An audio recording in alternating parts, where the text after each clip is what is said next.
What you could call these issues, these complex diagnoses, could be called disorders of disembodiment in their various sizes and shapes.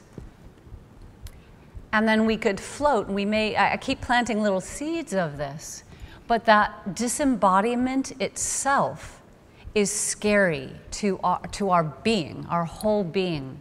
When we're out of body, it does cause a panic in our brain. Our brain does not like it when we're out of body. So we have said that having a history of trauma makes it difficult to be in the body, right? We dissociate much more easily.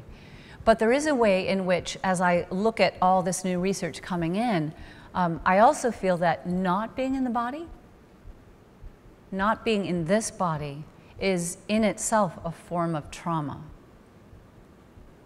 Not being in the body is also a modern form of trauma, with effects, side effects, and a whole attendant cluster of its own disorders.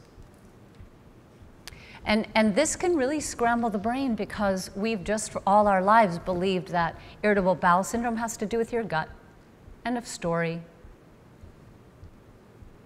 But wow, when we go into Narnia and we realize, ooh, the gut communicates with the brain via the vagus nerve, so there's a lot going on there. And then it also has to do with not being embodied, not being aware of the core, the gut. So we'll continue to move through Narnia and kind of look at the impact here. And so whatever modern medicine tools that we need to use are totally fine to use. I think the only issue is that when we stop there and we expect that to fix everything, it works with the symptoms, but then we still have to go into Narnia. You know, we have to calm the nervous system, enter this mind-body universe, and help it do its thing, help it remember what it's supposed to do. You said something on Friday night. There goes the mic for you. You said something on Friday night which has stayed with me, and it was if closing your eyes doesn't feel safe. And it had never ever occurred to me that it would not feel safe. And that was worth the whole week. It's that easy, huh? It was that, you know, I talk about exploring the inner landscape, going inside, blah, blah, blah, blah, and I've been cavalier about that. I never thought about the fact that people could be freaked out about doing that. So I'm done. Something that can feel very easy if we've had practice at it, again, it's entering that wilderness. If somebody took us in a van and dropped us off like deep, deep, deep, if there is any wilderness still left around here, with no food and no clothing, no compass, that's what it feels like a lot of times to go into the body. And the same thing with meditating, to sit somebody on a cushion that has a lot of anxiety or chronic pain or depression or anything else, you know, sometimes feels like getting dropped off in the wilderness with nothing, with no comfort. Yeah, so I think often too that comes from this formula of this sort of, oh, close your eyes, or oh, do this, and we imagine that it's simple, but if you are working from interoception yourself, all the people that you work with will teach you these things, because you'll notice, oh, I said close your eyes 15 times, and there are 5 people that are like this, tracking my movements. Now, some teachers might come over and say, close your eyes. But when I see that kind of tracking, I think this is someone who needs to scan and will only feel safe if I let them scan. So you let them scan. And the same is true of restorative. I want to highlight that.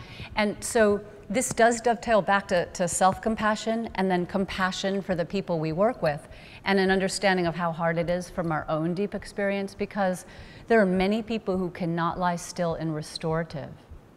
And what comes to mind is many of the people I've worked with, and we have public classes where people will come in with MS, with bipolar disorder, anxiety, depression, migraines, organ transplants, all kinds of things, or multiple things. And so it's quite understood that, first of all, I never teach a sequence. I always tell them the body is teaching the class and I'm the assistant. We actually call it that we are all assistants and we are prop waitresses. Rachel often teaches when I'm gone. So our job is to get props. So right away there's this idea that it's about your body and what it wants. And then it's really understood. If you want to be in one position as long as you like, let your body stay. And if your body is craving a different shape, you can do that too, and we can help you if you like, and whenever that happens. So people always change at different times, and there are many people who it's clear to me, and then we have this, I don't know, weird, visceral, unspoken understanding that if they can't be still, they get to get up, go out, get a drink of water, come back in. I'm remembering one young woman who her maximum was 2 minutes in a restorative pose, and she would fidget and get agitated. And I noticed, and she's like, I'm trying. And I said, it's not an issue, just get up, get a drink, walk around, come back in. She was quiet and thoughtful about coming in and out of the door and walking softly. And I still remember it took her 9 months to get up to 40 minutes in a row. And when she did, she came and she was like, I did 40 minutes, did you notice? And it wasn't about the number, but it was about having the space to be where she was and just be there.